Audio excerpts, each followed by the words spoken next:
이 말이에요. 이것 때문에 지금 야곱의 가정이 바로 왕의 초청 이민을 받은 것입니다. 그렇죠? 그래서 다 같이 애굽으로 옮기는 장이 오늘 함께 볼 창세기 46장과 47장이에요. 그런데 이 야곱의 입장으로 보면 애굽 왕이 초청 이민을 한 거니까 대단한 거잖아요. 근데 이 야곱의 입장으로 봐서는 왕이 초청 이민을 했다고 해서 가나안을 그냥 떠나기는 가나안 땅이 쉽게 발이 떨어지는 땅이 아니었습니다. 아무리 가나안에 기근이 많아서 앞으로 5년 동안 기근이 있다 해도 또 자기가 꿈에 그리던 죽은 줄 알았던 아들이 애굽의 총리가 되어서 자기를 부른다 해도 야곱이라는 사람에게 있어서 가나안은 그렇게 쉽게 떠날 수 있는 땅이 아니었습니다. 왜죠? 왜죠? 야곱의 가정에 있어 가나안 땅은 어떤 땅이에요? 하나님께서 할아버지 아브라함부터 대대로 주시겠다고 약속하신 약속의 땅이에요. 그렇죠? 하나님께서 할아버지나 아버지가 이 땅을 떠나면 안 된다는 훈련을 굉장히 혹독하게 시키셨는데 어떻게 시키셨냐면 가나안에 흉년이 들었다고 아브라함이 애굽으로 갔다가 아내 뺏길 뻔했잖아요. 그렇죠? 아버지 이삭도 가나안에 흉년이 들었다고 그랄로 갔다가 아내 뺏겼었잖아요. 그렇죠? 그러니까 이 가정에게 있어서 이 땅은 떠나면 안 되는 하나님 아버지의 유업의 땅이었습니다. 야곱은 그것을 잘 알고 있어요. 본인도 형의 미움을 받아서 이 가나안을 떠났다가 하란 땅에서 21년 동안 고생을 직사게 하고 겨우 돌아온 땅이 가나안 땅이거든요.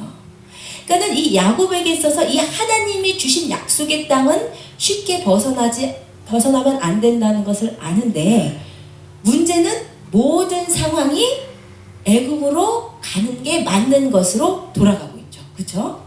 기근이 들었을 뿐만 아니라 아들이 총리가 되어서 애굽에서 자기를 부르는 상황이에요. 여러분, 그러니까 이런 상황은 어떤 상황이냐면요. 하나님께서 원래 나에게 주셨던 약속과 하나님께서 원래 나에게 주셨던 말씀과 다른 새로운 환경적인 인도가 펼쳐지는 상황이에요. 이해되시죠? 우리가 가끔 살다 보면 이런 상황을 마주치게 됩니다. 예를 들어서 하나님께서 이 비즈니스를 하라고 하셨고 모든 인도를 해주셨어요. 그래서 이 비즈니스를 잘 해왔는데 모든 상황이 이 비즈니스는 더 이상 지속할 수 없고 다른 비즈니스를 하도록 열려지는 상황. 그런 거죠. 또 예를 들어서 하나님께서 노스캐롤라이나 땅에 와서 살라고 말씀하셔서 이 땅에서 잘 살고 있었는데 모든 상황이 이 땅에서는 더 이상 못 살고 다른 곳으로 옮기시는 걸로 길이 열리는 상황. 그런 상황인 거예요.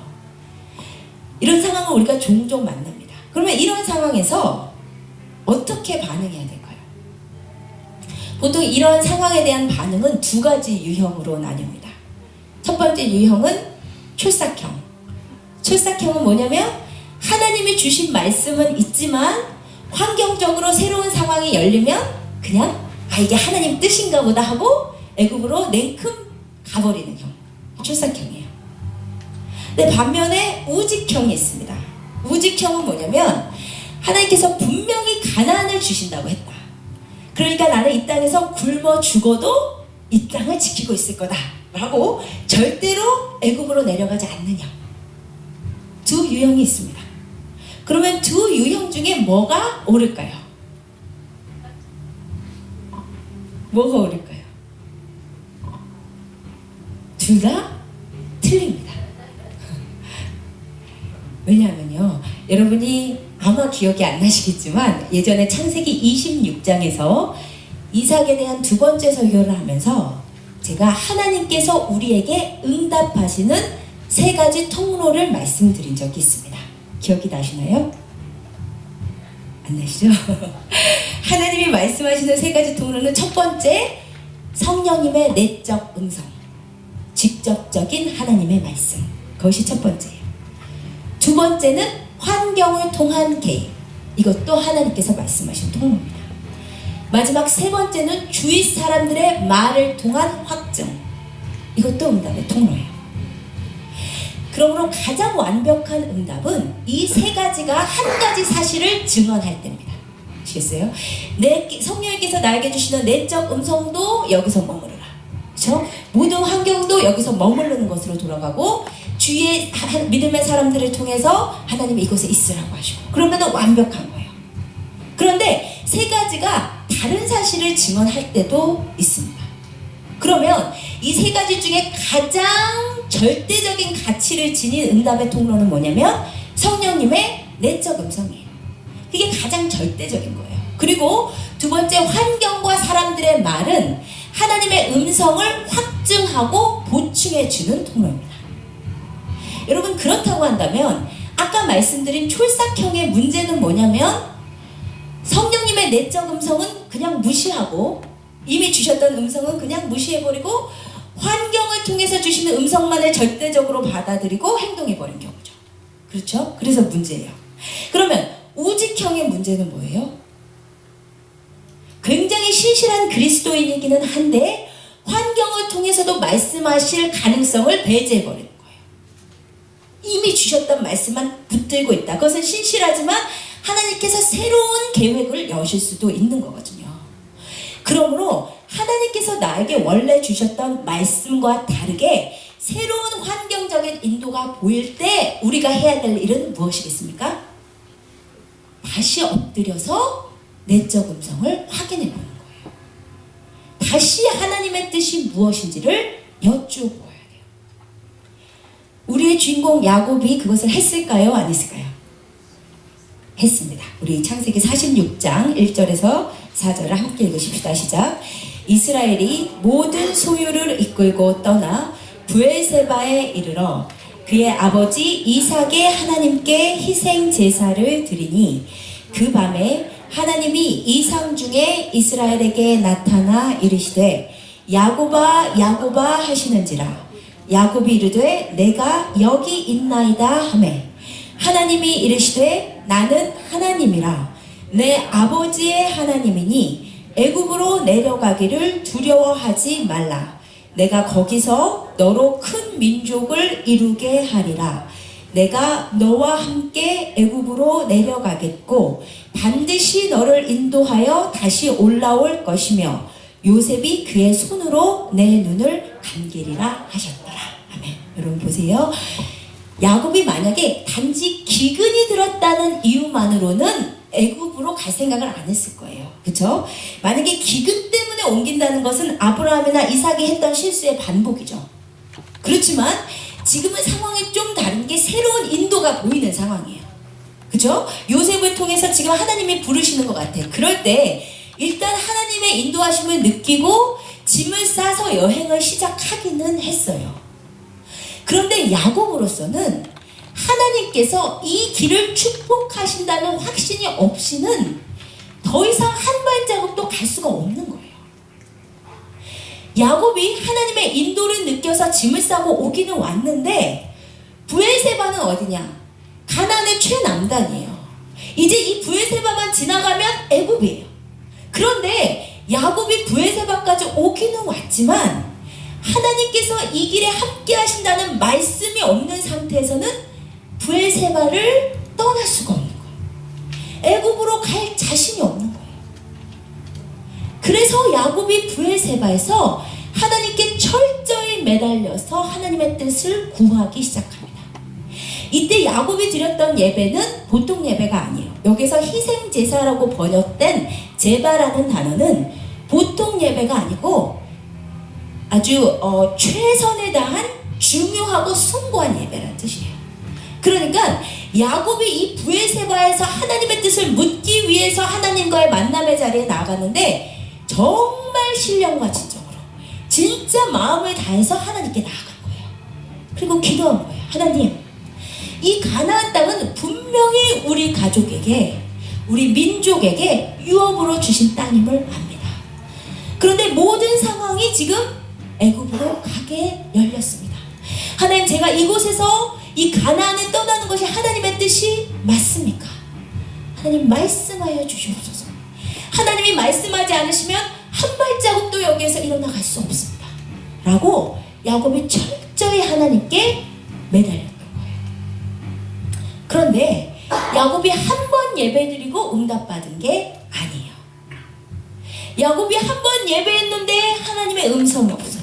그래서 또 매달려서 예배하고, 그래도 응답이 없어서 또 예배하고 또 예배하고 또 예배해서 하나님께 응답을 받습니다. 그래서 어떻게 할 수 있나요? 그 1절에서 희생제사라고 번역된 제바라는 단어가 원문에 봤더니 복수로 되어 있어요. 우리가 이렇게 읽을 때는 한 번 그냥 예배 드리자마자 딱 하나님이 나타나셔서 말씀하신 것 같은데, 그게 아니고 야곱이 반드시 내가 하나님의 음성을 들어야겠다, 반드시 하나님께 응답을 듣고 말아야겠다는 각오로 예배 드리고, 음성이 없으니까 또 예배 드리고 또 예배를 드렸는데, 드디어 하나님께서 임재하셔서 말씀하시기를 야곱아 내려가라, 내가 너와 함께 가리라 라고 그 길이 하나님의 뜻임을 축복하여 주셨습니다. 아멘. 여러분, 이것이 그리스도인의 삶의 방식이에요. 그리스도인은 누구예요? 예수님이 나의 주인이십니다. 그게 그리스도인이에요. 그렇죠? 그렇다면 내가 예수님을 구주와 주인으로 모신 그리스도인이라면 내 삶의 모든 계획과 모든 결정에서 예수님의 뜻을 쫓아야 되는 게 그리스도인입니다. 맞죠? 그러므로 그리스도인은 모든 삶의 결정에서 예수님께 여쭈어 보는 것이 습관이 되어 있어야 되는 자들이에요. 그런데 많은 그리스도인들이 어떻게 사냐면, 자기가 앞에 가면서 결정은 다 해놓고 기도는 뭐라고 해요? 하나님 도와주시옵소서. 그죠?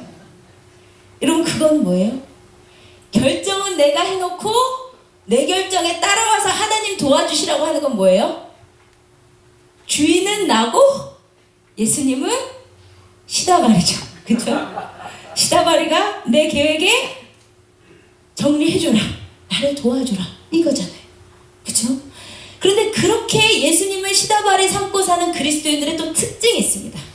뭐냐면, 그렇게 하다가 일이 안 되면 꼭 하나님 원망해요. 꼭 하나님 원망합니다. 자기가 결정하고 앞으로 가놓고. 그런 사람들에게 잠언 기자가 아주 통쾌하게 얘기하기를, 사람이 미련함으로 자기의 길을 굳게 해놓고 마음으로 하나님을 원망하느니라. 맞죠? 그렇죠? 여러분, 그리스도인이라면 예수님께서 가라 하실 때 가고 멈추라 하실 때 멈춰야 되는 자들이에요. 그리스도인이라면 예수님께서 이것을 하라 하실 때 하고 하지 말라면 멈춰야 되는 자들이에요. 그리스도인이라면 대기업에서 억대 연봉을 제시하면서 모셔가려고 해도 하나님, 이것이 나에게 주신 하나님의 뜻이니까 여쭈어 봐야 돼요. 그렇죠? 그리스도인이라면 재벌 아들이 돈 싸들고 결혼해달라고 해도, 진주야, 지은아, 잘 들으세요. 하나님의 뜻인지 여쭈어보고 결혼해야 돼요. 아시겠어요?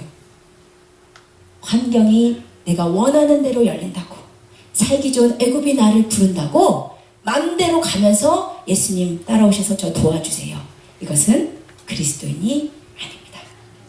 여러분, 삶의 모든 결정에서 주님의 뜻을 묻는 연습을 하세요. 그게 그리스도인이에요. 이렇게 설교를 하면 반드시 하시는 질문이 있어요. 묻는 건 묻겠는데 응답은 어떻게 받는지 모르겠다. 그것은 정말 진실한 그리스도인의 질문인 것을 알고 있지만, 제가 조금 심하게 얘기하자면 그것은 엄살입니다. 2주 전에 중거리가 간증했듯이 이 이민사회에서 먹고 살고 살아남으려고 노력하는 에너지의 20%만 하나님께 응답받는 데 써보세요. 반드시 응답받습니다. 하나님은 지금도 살아서 역사하시는 분이세요. 하나님은 지금도 우리에게 말씀하시는 분이세요. 하나님은 지금도 우리를 만나주시고자 하시는 분이십니다. 여러분이 찾고 찾으면 만나시게 되어 있는 거예요. 양은 목자의 음성을 알고 목자는 양의 음성을 알게 되어 있어요. 목자께서 나에게 음성을 들려주시게 되어 있어요. 문제는 기도 한두 번 해놓고 역시 응답이 없네. 나는 역시 응답 어떻게 받는지 몰라. 이렇게 하고 포기해버리면 평생 응답 못 받습니다. 평생 안 되는 거예요. 내가 먹고 살 힘의 20%만 하나님께 써보세요. 하나님께 응답받는 데 써보세요. 어떤 방식으로든 응답하세요. 응답을 받아봐야 그 다음에도 응답받을 수 있는 거예요. 나는 안 된다 생각하고 길어봐야 4-5번 하고 모르겠다 끝까지 모르는 거예요. 아시겠죠? 하나님과 만나는 길이 나와야 돼요. 응답을 받으려고 노력하고 하나님께 전심으로 나아가 보셔야 돼요. 중거리가 선교팀의 간증 페이퍼에 이런 간증을 썼다고 그러더라고요. 하나님의 응답은 4G 인터넷보다 더 빠르다. 할렐루야.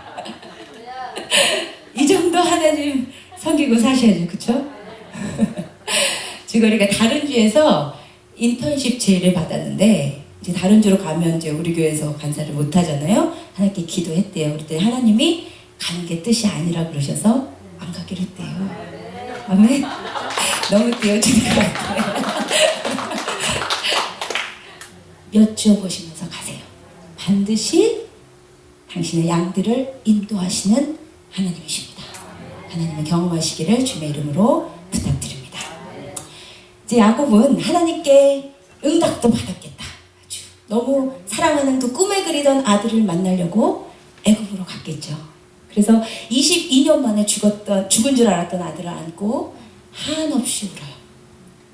여러분, 그러면 이제 애굽으로 간 야곱의 가족들을 상상해 보십시다. 이 야곱의 가족에게 남은 일은 뭐예요? 잘 먹고 잘 살 일만 남았어요. 그쵸? 이제 팔자 필 일만 남았어요. 지금 이 애굽 온 나라는 요셉에게 뭘 못해줘서 안달인데 바로왕이 내가 애굽 땅에 가장 좋은 걸로 너희를 먹이리라 했으니까 이제 야곱의 가족은 애굽에서 가장 고위직을 세습하면서 가장 애굽의 중심부의 좋은 땅에서 좋은 차에서 좋은 집에서 떡떡거리고 살 일만 남았어요. 그렇죠? 그러니까 이 상황에서는 지금 특별히 눈밖에 날 잘못만 안 하는 한은 다 잘 될 상황이에요. 그런데 이 애굽에 특별히 눈밖에 날 수 있는 한 가지가 있었습니다. 그게 뭔지 아세요? 그게 목축업이라는 직업이에요. 당시의 애굽은 신분으로 직업이 결정되던 사회였고, 그래서 직업으로 사람이 평가되던 사회였습니다. 그래서 바로가 야곱의 아들들을 만나자마자 내 직업이 뭐냐고 물어봐요. 그 사람이 누군지는 그 사람의 직업에 따라 결정되는 거예요. 그런데 애굽의 사람들이 가장 천시하고 가장 싫어하던 직업이 있었는데 그것이 목축업이었습니다. 애굽 사람들이 목축업을 얼마나 싫어했는지는 조선시대 백정 정도 생각하시면 돼요. 조선시대는 법제적으로는 양천제, 양민과 천인으로 나눠져 있지만 실제적으로는 사회계층이 4계층으로 나눠져 있었어요. 양반, 중인, 상민, 천인. 그런데 천인들 중에서도 가장 천하게 취급받던 사람이 누구냐면 소리 잡던 백정이에요. 이 백정은 얼마나 천시받았던지 길을 가다가 양반도 아니에요. 농민만 지나가도 쪼그리고 옆에서 기다리고 있었어야 돼요. 농민이 먼저 지나가셔야 돼요. 만약에 백정이 농민한테라도 조금 버릇없게 굴면 바로 관아로 잡혀가서 태형을 맞았습니다. 그 정도로 백정은 천시됐어요. 백정은 아무리 돈이 많아도 교육을 받을 가능성이 없었어요. 백정도 백정의 자식도 다 사람 취급을 못 받았습니다. 그것이 조선시대 백정이에요. 그런데 당시 애굽의 목축업자들은 딱 조선시대 백정 정도 됐다고 생각하시면 돼요. 애굽의 목축업자들은 불가촉천민이라고 해서 untouchable, 만지기를 싫어하는, 옆에 가기도 싫은, 옆에만 가도 부정함을 입는 그런 존재들이었습니다. 그러니까 야곱의 가족들이 절대로 해서는 안 되는 말이 우리가 목축업자입니다. 그 말만 안 하면 안 해도 돼요. 왜냐면은 야곱의 가족들은 목축업자이긴 했지만 할아버지 때부터 농사도 같이 지었어요. 그러니까 농사 짓는 사람입니다 라고 해도 꼭 거짓말은 아니에요. 그 말만 안 하면 출세길이 애굽에 완전히 열려있는 상황입니다. 그런데 이 상황에서 요셉이 야곱의 형들을 만나서 이렇게 얘기합니다. 함께 46장 31절 34절 읽으시겠습니다. 시작. 요셉이 그의 형들과 아버지의 가족에게 이르되 내가 올라가서 바로에게 아뢰어 이르기를 가나안 땅에 있던 내 형들과 내 아버지의 가족이 내게로 왔는데 그들은 목자들이라 목축하는 사람들이므로 그들의 양과 소와 모든 소유를 이끌고 왔나이다 하리니 바로가 당신들을 불러서 너희의 직업이 무엇이냐 묻거든 당신들은 이르기를 주의 종들은 어렸을 때부터 지금까지 목축하는 자들이온데 우리와 우리 선조가 다 그러하니이다 하소서. 애굽 사람은 다 목축을 가증히 여기나니 당신들이 고센 땅에 살게 되리이다. 읽으셨어요? 저만 읽었어요? 읽으셨어요? 여러분이 요셉이라면 형들한테 뭐라고 그러겠어요? 제가 요셉이라면 분명 그럴 거예요. 형님들, 제가 지금 애굽에서 최고의 자리에 올라갔습니다. 제가 바로 및 2인자이고 제 아내는 애굽의 최고로 높은 제사장의 딸입니다. 만약에 우리 가족이 목축업자인 게 들통나면 우리 가족의 출세길이 다 막힐 뿐만 아니라 내 명성까지 더럽혀줍니다. 다른 말은 다 해도 되는데 목축업자라는 얘기는 절대 꺼내지 마세요 라고 얘기했을 거예요. 그렇겠죠? 그래야 정상이겠죠? 그런데 지금 요셉이 뭐라고 하고 있냐면 제가 먼저 바로에게 가서 우리는 목축업자들입니다 라고 얘기할 테니까 형님들 바로가 직업이 뭐냐고 묻거든 우리는 목축업자인데 우리뿐만 아니라 조상 대대로 목축하는 사람이라고 얘기하세요. 이러고 있는 거야. 왜 이러고 있을까요? 요셉이 왜 이런 지시를 할까요? 네? 거짓말 할까봐? 무슨 거짓말? 목축 안 했다고? 그러니까 하나님 앞에 진실을 지키려고. 역시 진실한 우리 이호희 지사님 다음 대답이셨어요. 맞아요. 그런데 특별히 요셉이 일부러 목축업자의 것을 강조하고 한 이유가 있어요. 그럼 요셉은 보면 볼수록 진짜 대단한 하나님의 사람이에요. 저 원래 요셉의 별로 매력을 못 느꼈어요. 성경을 읽으면서. 근데 이렇게 함께 요셉을 보면서 정말 요셉은 하나님의 사람이구나. 정말 바른 땅에 있는데 하늘에 돌아가는 일을 아는 성령의 사람이었구나. 그런 생각이 들어요. 여러분 요셉은 비록 지금은 하나님의 특별한 계획 가운데 자기가 먼저 애굽으로 왔고 자기 가족도 하나님의 특별한 계획 가운데 지금은 애굽으로 불러들이게 됐음을 알았어요. 그러나 요셉은 이 애굽이라는 땅이 하나님께서 우리와 우리 후손에게 영원히 주실 땅이 아님을 알고 있었어요. 지금은 특별한 계획 가운데서 하나님께서 이리로 옮기셨지만 분명히 하나님께서 우리 민족에게 주신 땅은 가나안이기 때문에 하나님의 때에 분명히 우리 가족을 다시 가나안으로 옮기시리라는 것을 알았어요. 그러면 이 상황에서 하나님의 사람 요셉의 고민이 무엇이었을까요? 요셉은 너무나 잘 알아요. 이 애굽이라는 땅은 가나안이라는 땅에 비해서 너무나 먹기 살기 좋은 땅이에요. 가나안처럼 간조하고 비가 안 오고 늘 가뭄이 드는 땅이 아니에요. 애굽은. 신이 애굽에게 준 선물인 나일강에서 주기적으로 나일강이 범람하면서 충적토를 만들어서 그곳에서 너무나 먹고 살기 편안하게 사는 땅이 애굽입니다. 애굽이라는 땅은 가나안에 비해 재밌는 것도 훨씬 많아요. 클럽도 많아요. 마약도 많아요. 모르겠어요. 난 뭐 안 해봐가지고. 하여튼 가나안보다 애굽은 훨씬 살기가 재미난 땅이에요.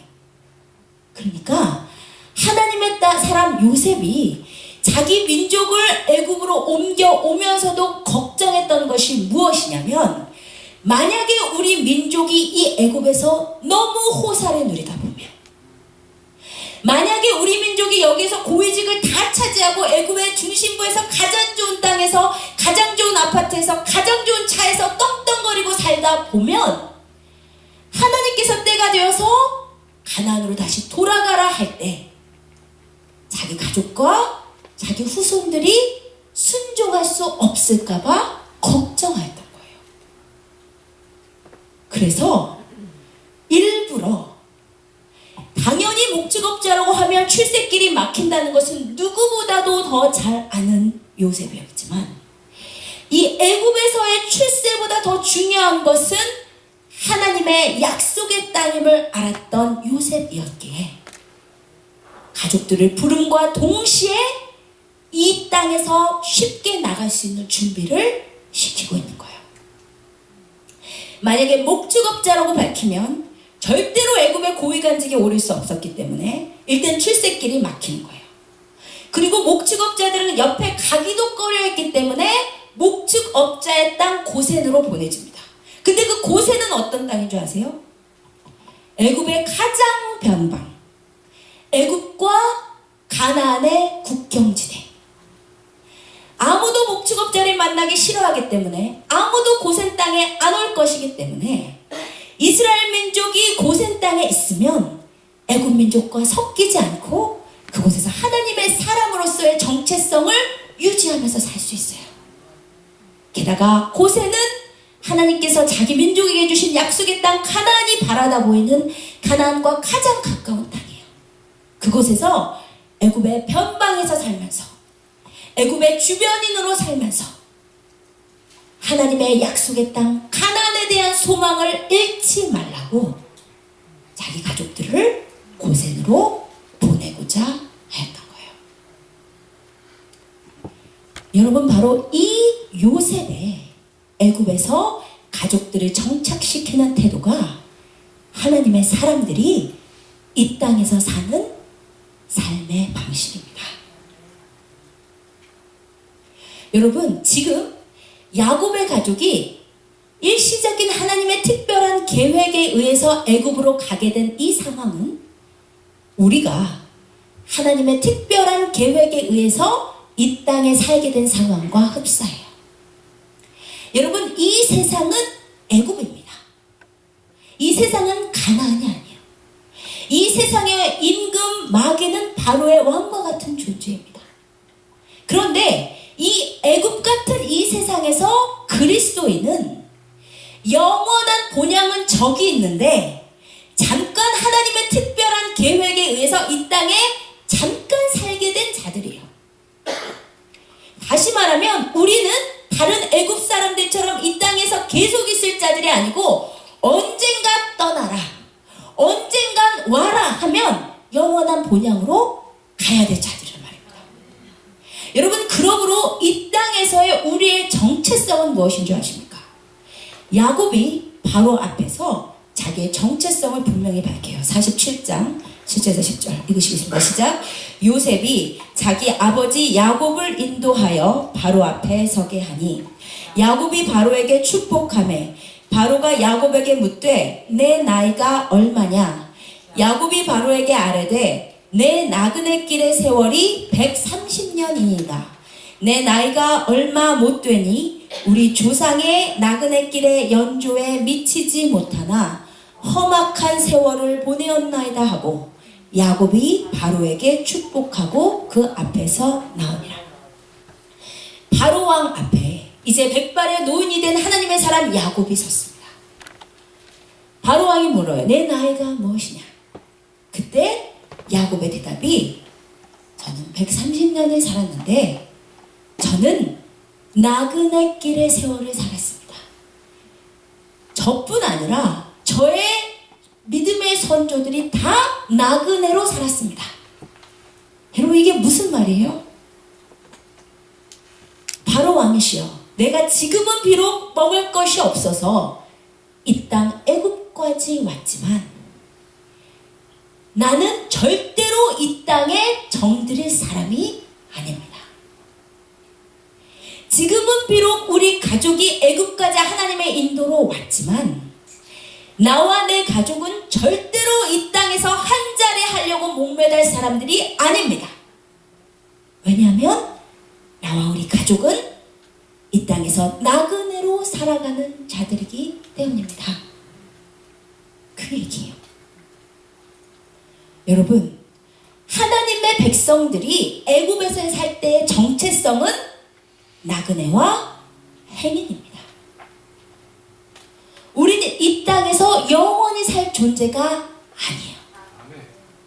이 땅에서 우리는 나그네와 행인입니다. 그러면 나그네라고 하는 존재는 잠깐 여기는 거쳐 지나가는 거죠. 그렇죠? 근데 마치 여기에서 평생 영원토록 살 것처럼 여기에서 내 시간 다 보내고 내 목숨 다 걸고 내 에너지 다 걸고 이 땅을 위해서 산다면 지혜로운 나그네겠습니까? 어리석은 나그네겠습니까? 여러분이 지혜로운 나그네라면 여러분이 영원히 거할 본향에 투자할 것이 여기는 왔다 가는 곳이니까. 여러분 그런데 너무도 많은 그리스도인의 삶이 분명히 자기들의 정체성은 이곳에서 나그네와 행인인데 여기에서 사는 삶의 모습을 보면 마치 이 애굽 땅이 자기가 영원토록 살 땅인 것처럼 살아요. 그렇죠? 여러분 애굽 사람들이야, 이 세상 사람들이야 딱 여기밖에 없잖아요. 그러니까 여기에서 올라갈 수 있을 만큼 올라가 보고, 그렇죠? 벌어볼 수 있을 만큼 벌어보고 즐겨볼 수 있을 만큼 즐겨보는 게 지혜롭죠. 그렇죠? 저도 하나님 몰랐으면 진짜 그렇게 살았을 것 같아요. 다행히 하나님께서 주의 종으로 헌신하기 전에는 세상에 돈도 모르고 이렇게 재밌는 게 많은지도 모르고 그렇게 해서 와 보니까 나중에 목사가 되고 보니까 돈 버는 삶도 진짜 괜찮고 왜 이렇게 관광할 때도 많고 이 땅이 사실 살만해요. 그쵸? 얼마나 재밌어요. 즐길 거 많고 맛있는 거 많고 돈 많이 벌면 지위 높으면 진짜 살만한 땅이에요. 그런데 이 세상 사람들이야, 애굽의 시민권자들이야 이 땅이 전부니까 이 땅에서 어찌하든지 애굽의 중심부로 가야 되고 이 땅에서 어찌하든지 제일 좋은 대학 가야 되고 이 땅에서 어찌하든지 제일 좋은 아파트 살아야 되고 이 땅에서 어찌하든지 제일 좋은 차 타야 되지만 우리는 좀 다르잖아요. 우리는 여기서는 나그네, 우리의 시민권은 하늘에 있어요. 시민권이 우리의 하늘에 있기 때문에 이 땅에서 여러분이 잘 받아봐야 받을 수 있는 거는 그린카드예요. 근데 그린카드에 뭐라고 써있는 줄 아세요? Permanent Resident. 무슨 뜻이에요? 네가 아무리 여기서 오래 살아도 너는 거주자 신분이다. 체류자 신분이다 이거예요. 예전에 그린카드는 조금 더 심하게 Resident Alien.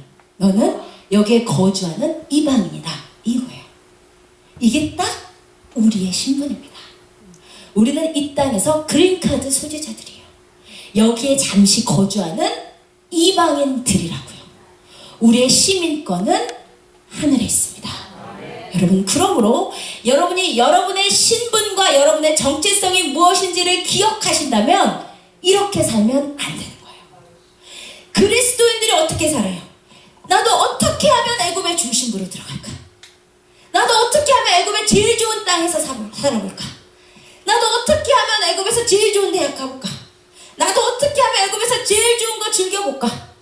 그렇게 못하면 가슴 치면서 하나님께 한탄하고, 하나님, 쟤는 맨날 저렇게 돈 잘 버는데 나는 왜 이렇게 못 버려? 저 사람 자식은 좋은 대학 갔는데 우리 자식들은 왜 이 모양이야? 별로 그런 거 속상해 안 하셔도 돼요. 별로 큰 문제 아닙니다. 여기는 잠시 왔다 가는 거예요. 그러므로 여러분이 진짜 하늘의 시민권으로 살아가신다면 이곳에서 위의 것을 찾고 이곳에서 일부러라도 고센으로 가셔야 돼요. 야곱의 가족이 애굽의 중심부에서 좋은 거 다 누릴 수 있었지만 일부러 하나님의 사람으로서의 정체성을 잃지 않으려고 고센으로 갔던 것처럼, 하나님의 사람이라고 하면서 이 땅에서 더 못 가져서 안달이고 이 땅에서 더 못 즐겨서 안달할 것이 아니라 일부러라도 하나님의 사람의 정체성을 잃지 않고 하나님의 사람답게 이 땅에서 분리되어서 살려고 고센으로 애굽의 편방으로 가셔야 되는 거예요. 그 고센 땅에는 가난이 보여요. 그 고센 땅에서는 하늘나라의 소망이 흐려지지가 않아요. 여러분, 인간은 정말 무서운 존재라서 이 땅에서 누릴 것 다 누리고 부족한 게 없잖아요. 그러면 영원한 본향에 대한 소망이 흐려지게 되어 있습니다. 만약에 야곱의 가족들이 애굽의 중심부로 와서 관직, 좋은 관직 다 차지하고 좋은 데서 좋은 거 즐기고 살았잖아요. 절대로 하나님께서 가난으로 가라실 때 못 갑니다. 갈 필요가 없어요. 이곳이 좋으니까. 우리가 이 세상에서 여러분, 나도 좀 높은 데 가고 싶고 나도 좀 좋은 차 타보고 싶고 나도 좀 편안하게 살고 싶은데 여러분이 이 땅에서 아무것도 부족함이 없으면 하늘 소망이 흐려집니다. 혹시 오랄까봐 두려워요. 혹시 오늘 나 데려가실까봐 두렵게 돼요. 그것은 이방인의 삶이 아닙니다. 여러분, 그래서 우리에게 각자에게 하나님의 사람이기 때문에 아픔을 주시는 거예요. 하나님의 사람이기 때문에 슬픔을 주시는 거예요. 하나님이 사람이기 때문에 나에게 기도 제목과 결핍과 문제를 주시는 거예요. 그것은 마치 야곱 가족에게 있어서 목직업이라는 직업처럼 우리로 하여금 우리를 고센으로 모는 역할을 하는 것입니다. 여러분, 하나님께 왜 나는 이거 안 줍니까? 왜 나는 이렇게 맨날 여기서 울어야 됩니까? 하실 필요 없어요. 하나님께서 여러분이 이 땅에 정들이지 말라고 여러분을 고센 땅으로 모시려고 주신 축복의 통로임을 기억하시기를 바랍니다. 여러분, 모세라는 사람은 애굽의 왕자로 자라서 애굽의 좋은 것 다 누릴 수 있었고 애굽의 좋은 음식 다 먹을 수 있었고 애굽의 좋은 학식 다 갖출 수 있었어요. 그런데 그 모세가 잠시 그곳에서 호화롭게 사는 것을 포기하고 고센 땅, 자기 민족이 고통하는 그 땅으로 갑니다. 그 이유가 성경에 기록되어 있는데 모세가 상 주시는 일을 바라보았기 때문이래요. 우리 히브리서 11장 26절에서 28절 읽으시겠습니다. 시작. 그리스도를 위하여 받는 수모를 애굽의 모든 보화보다 더 큰 재물로 여겼으니 이는 상 주시는 이심을 바라봅니다. 예, 잘못 적었네요. 제가 읽어드리도록 하겠습니다. 히브리서 11장 26절부터 제가 읽겠습니다. 믿음으로 모세는 장성하여 바로의 공주의 아들이라 칭함받기를 거절하고 도리어 하나님의 백성과 함께 고난받기를 잠시 죄악의 낙을 누리는 것보다 더 좋아하고 그리스도를 위하여 받는 수모를 애굽의 모든 보화보다 더 큰 재물로 여겼으니 이는 상 주심을 바라봅니다. 아멘. 여러분, 모세라는 사람은 이 땅에서 좋은 것을 다 누릴 수 있었는데 잠시 죄악의 낙을 누리는 것보다 하나님의 백성과 함께 고난받기를 위해서 고센으로 들어간 사람이었어요. 그 이유는 상 주시는 이를 바라봤기 때문에. 여러분, 이것이 그리스도의 내 삶이에요.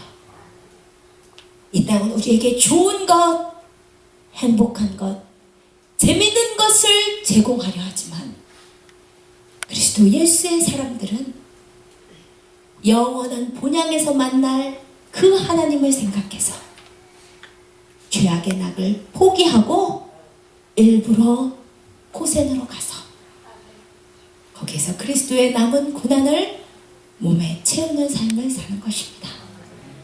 여러분, 그게 그리스도의 내 삶입니다. 유재현 목사님이라는 우리 믿음의 위대한 선배가 이런 찬송을 썼어요. 속지 마라 세상 허영에 마음 뺏기지 마라. 세상 것은 일장일춘모 물거품과 같도다. 나는 예수님으로서 참 만족을 누리네. 세상 영광 다 준대도 주님과 못 바꾸네. 아멘. 여러분, 이렇게 사실 수 있겠습니까? 여러분, 우리 하베스터스 교회 성도님들은 어떻게 하면 내가 미국의 주류 사회로 들어가 볼까? 어떻게 하면 내 자식 아이비리그 보내볼까? 어떻게 하면 내 연봉이 좀 올라볼까? 그런 것 고민하는 사람들 말고 잠시 죄악의 낙을 누리는 것보다 하늘 본향에서 만날 하나님 아버지 더 사모해서 일부러라도 이 세상과 결별하고 고생으로 가시는 분들이 많으셨으면 좋겠습니다. 혹시라도 우리 가운데 애굽의 중심부에서 방황하고 있는 야곱의 가족들이 계시면 시간 다시 고센으로 돌아가시기를 부탁드립니다. 우리 시간 함께 일어나셔서 주님과 못 바꾸네. 세상에는 눈물뿐이고 고통만 닥쳐와도 내 심령은 예수님으로 참 만족을 누리네. 세상 영광 다 준대도 주님과 못 바꾸네. 세상에는 눈물뿐이고 고통만 닥쳐와도 내 심령은 예수님으로 기쁜 찬송 부르는 나는 예수님으로서 나는 예수님으로서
진심으로 찬양하십시다. 나 무엇과도 주님을 바꾸지 않으리. 나 무엇과도 주님을 바꾸지 않으리. 진심이십니까? 다른 어떤 은혜 구하지 않으리. 오직 주님만이 내 삶의 도움이시니 주의 얼굴 보기 원합니다. 주님 사랑합니다. 주님 사랑해요.